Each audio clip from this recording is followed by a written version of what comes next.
Hey everyone, I started using Slack 7 years ago. I want you to think with us for a moment. How long have you been using Slack? Has it been 7 years? Has it been 5? Has it been 3? It's been 1 or less than a year? Or maybe you're not using Slack at all just yet. Wherever you're at in your Slack usage, this session is a series of quick tips to help you be successful, really to learn more about Slack. So we're confident that wherever you are, this will be a helpful session for you.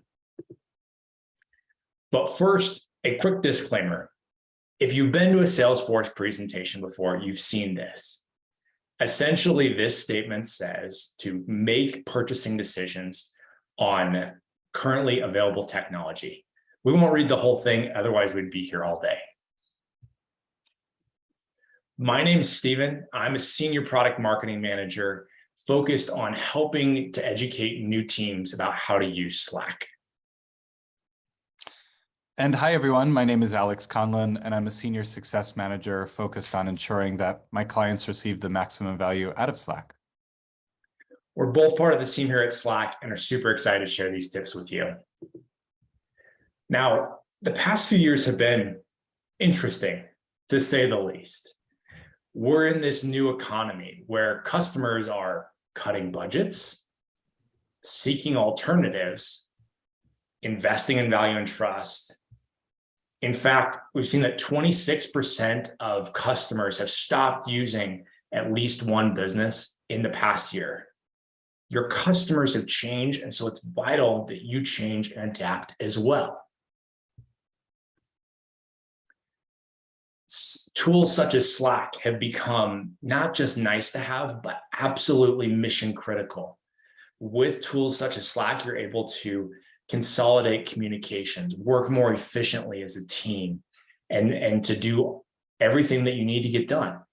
How? Slack is your digital HQ, where you're able to connect tools, information, and people in one centralized digital HQ that's flexible from a work from anywhere world. Now, you may be wondering, that all sounds great, but what's the actual impact? The impact is that over 91% of teams on Slack see a positive ROI in 10 months or less. 91%. That's huge. Some of these things could include time savings, faster decision-making, resolution, win rates, cross-sell and upsell. But this is really what it means to have a digital HQ to drive impact for your business. Now, we mentioned this session is for any of you, whatever phase you may be in. To help you to make Slack your digital HQ, we are going to share 7 quick tips on how to use Slack. We'll start out very slow with some very basic tips, but we'll advance through more advanced tips along the way. So Alex, tell us about our first tip. Sounds good. Thanks, Stephen. So our first tip for today is adding your whole team in Slack. So for Slack to become your digital HQ, it's vital that your whole team is in Slack. Now, when I say team, you may be thinking of just those who are near you in your org chart, but it really goes much more beyond that. It's about ensuring that everyone you work with, including partners and customers, are all a part of your digital HQ. So how can you go about actually adding your whole team in Slack? Well, it all starts with your workspace. Your Slack workspace is where people can work together, connect all their software and tools, and find the information they need to do their best work. As a pro tip, if you have Slack Grid, our most advanced plan, you can have multiple workspaces. Oftentimes, my Grid clients will create workspaces for each of their departments, like marketing or sales or product. If you're interested in learning more about this, contact your Slack representative. Now, to add your team to your workspace, you can do the following. First, start off by clicking the name of your workspace in the upper left-hand corner. Then click Invite People to, and then your workspace name, and then fill out the request information. So in today's world, chances are there are other members of your organization who you've never met in person.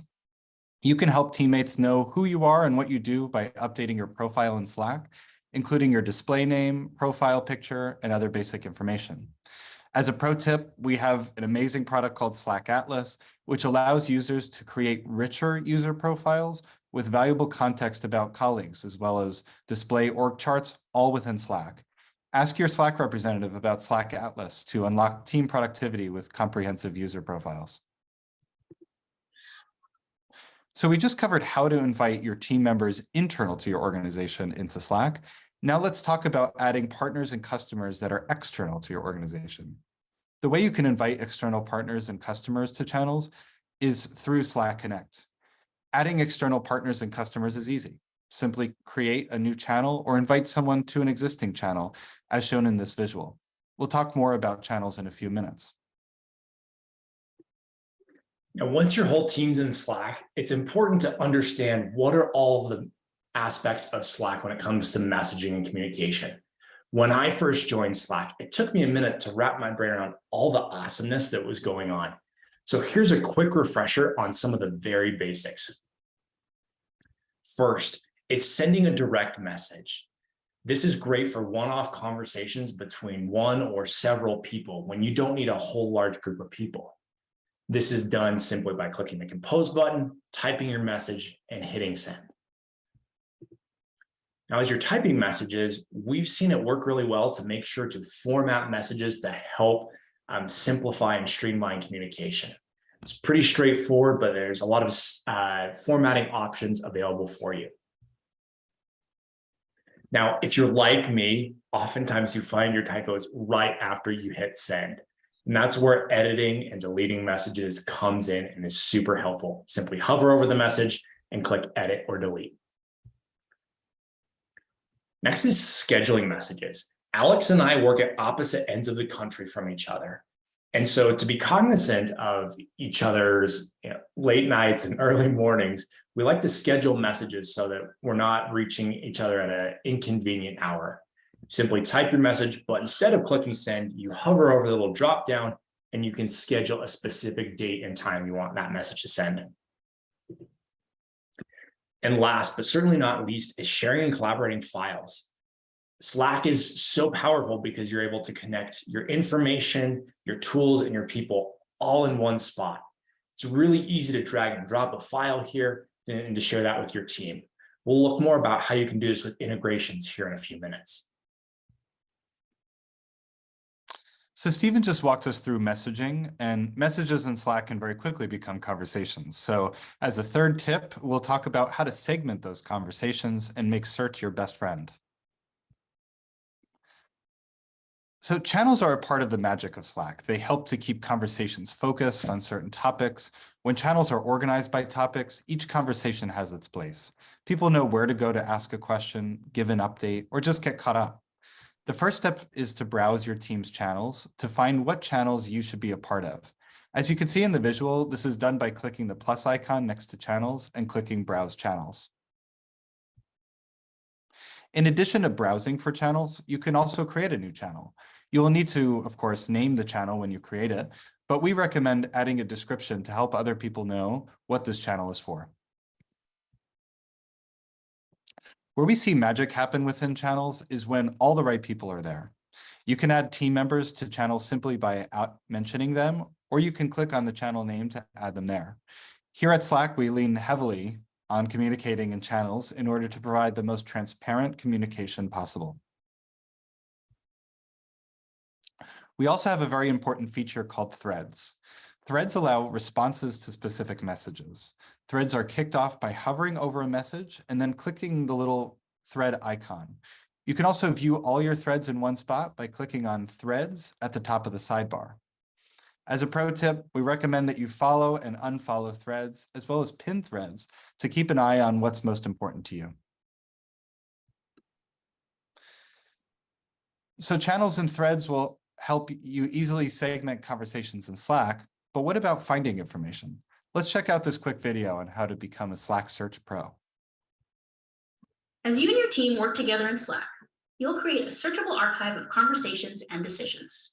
Let's take a look at how you can search in Slack to find the information you need. To start, choose what you're looking for. It could be a past message. Then type a search term. To narrow your results, add search modifiers, like what channel the message is in or who sent it. You can further filter your results by date range and more. Search is useful whether you're looking for something specific or you're looking for context about a topic at your company, like a project you're getting up to speed on, or a client you're building a relationship with. Whatever it is you're looking for, find it faster using search. Learn more at slack.com/help.